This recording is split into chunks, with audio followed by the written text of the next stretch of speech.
بسم اللہ الرحمن الرحیم۔ مال بیچنے کے لیے کبھی قسم مت کھاؤ۔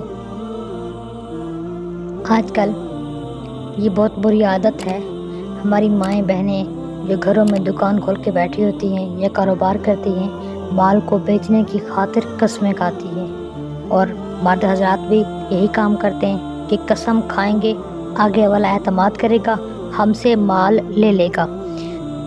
آپ کے سامنے ایک حدیث پیش کروں گی۔ حضرت ابو ہریرہ رضی اللہ تعالیٰ عنہ فرماتے ہیں کہ میں نے آپ صلی اللہ علیہ وسلم کو یہ فرماتے ہوئے سنا کہ قسم کھانے سے اگرچہ مال نکل جاتا ہے، بک جاتا ہے، مگر برکت کو ختم کر دیتا ہے۔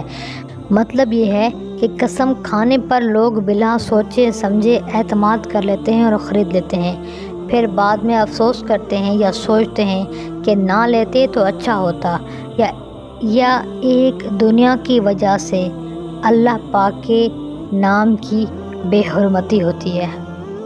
بس اے تاجرو، جہاں تک ہو سکے قسم کھا کر خدا کے نام گرامی کی عظمت کو پامال نہ کرو۔ اگر اس بے ادبی کے ساتھ مال تو بک جائے گا، نفع مل جائے گا، مگر برکت جاتی رہے گی، لہٰذا اس کام سے اپنے آپ کو بچائیے۔ شکریہ۔